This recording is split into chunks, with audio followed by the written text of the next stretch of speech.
ካሌብ ቲናና ዳንኤልን ፖሊስ ይዞ መጥቶ አስያዛቸው።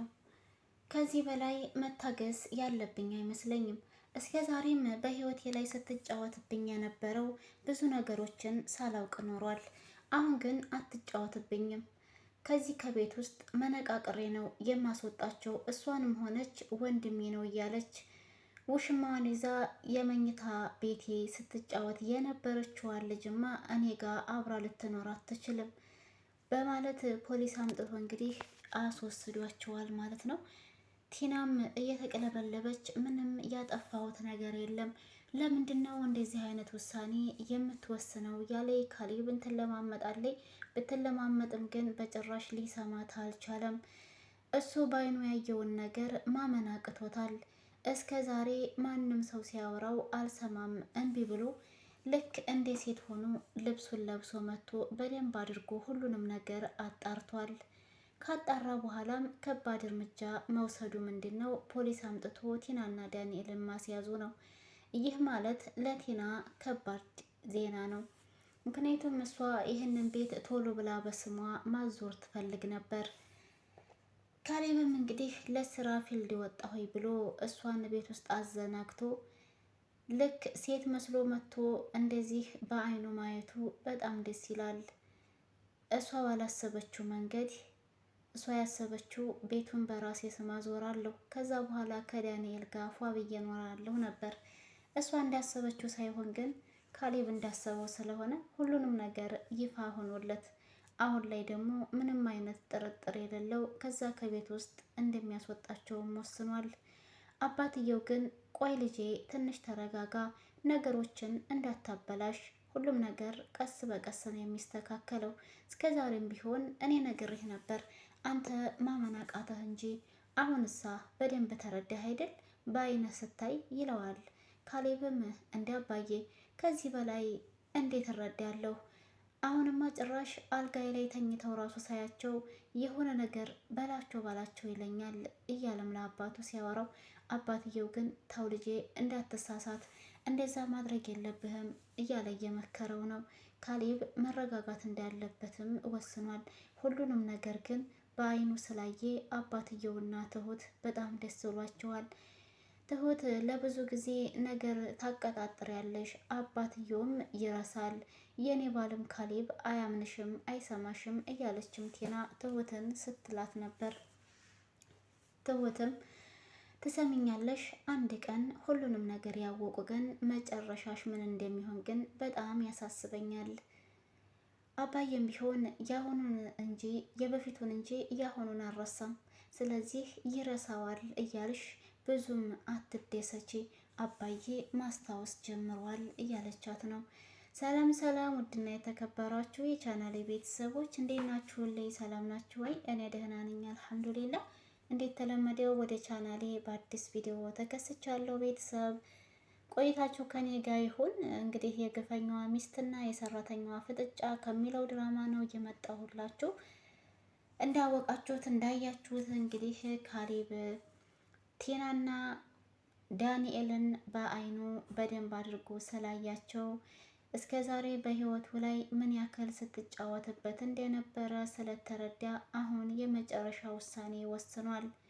ውሳኔውም ይችን ልጅ ወንድሜ ከምትለው ወይንም ከውሽማዋ ጋር ከቤት ውስጥ ማስወጣት ነው። ይህንን ማድረግ የሚችለው ደግሞ ፖሊስ በማምጣት ስለሆነ ይዞ መጥቶ ከቤቱ እንድትወጣ አድርጓታል። ቲና ያላሰበችው ዱብዳ ወረደባት።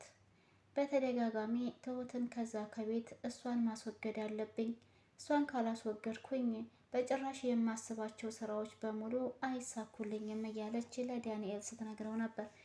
ዳንኤልም እሷ ምን ታድርግሽ፣ አንቺ ስራዎችሽን በአግባብ እየሰራሽ አይደለምና ነው እያለም ሲላት፣ ቆይ ግን እናንተ ምን አድርጋችሁ ነው? የሆነ ነገርማ ያስነካቻችሁ ነገር አለ። ሁላችሁም ቢሆን ትሁትን ነው የምትገድፉት። እኔን በጭራሽ የምለውን ነገር አትሰሙኝም። ለምንድን ነው ሁላችሁም ለእሷ ጠበቃ የምትቆሙት? እያለች በቅናት መንፈስ እየተንጨረጨረች ነበረ። ዳንኤልም አዎ ትሁት ትክክል ስለሆነች ነው ሁሉም ሰው ከጎኗ የምቆመው።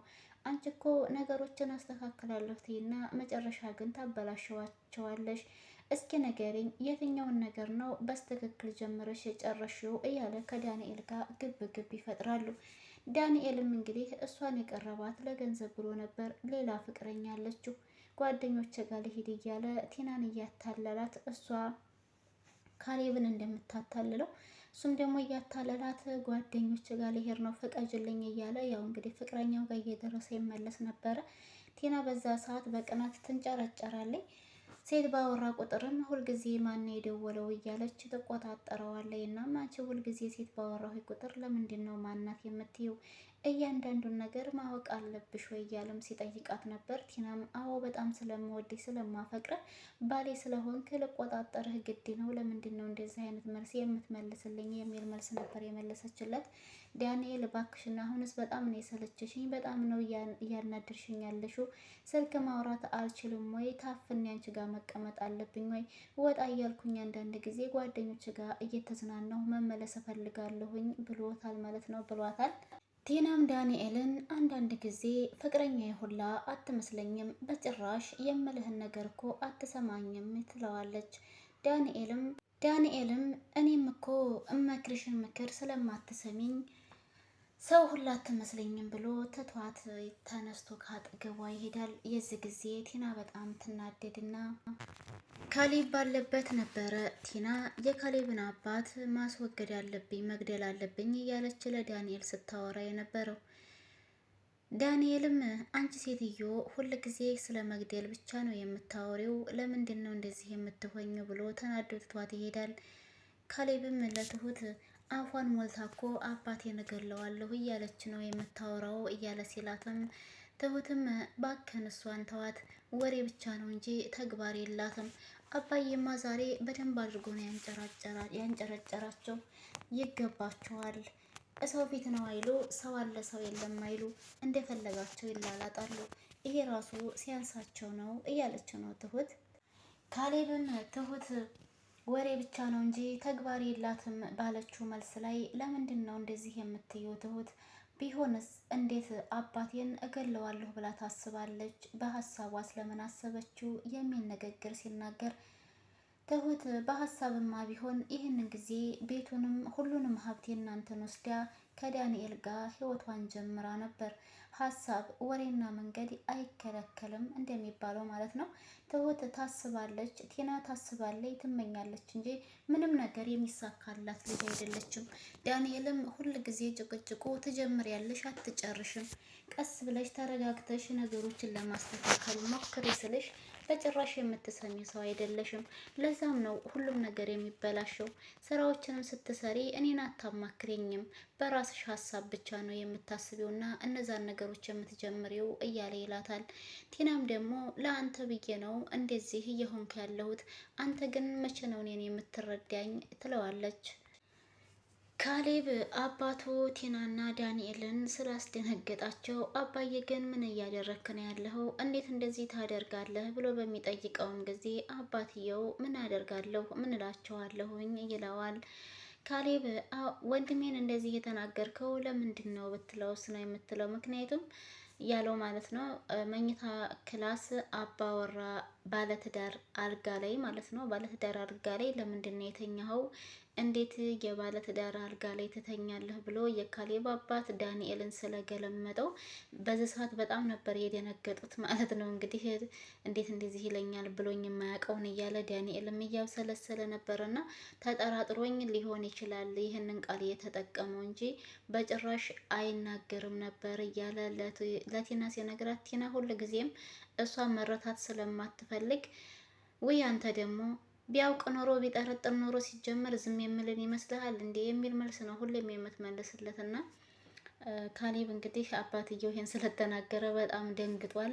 ትሁትም እንደዚሁ ደንግጣለች። ለምንድን ነው አባዬ ግን እንደዛ የተናገራቸው እያለ በሚላትም ጊዜ ትሁትም ተናዶ ነው ምን ያድርገው ስለተናደደ ይሆናል እንደዚህ ያስደነገጣቸው፣ እንኳንም ማስደነገጣቸው እያለች ነበር ማለት ነው ትሁት።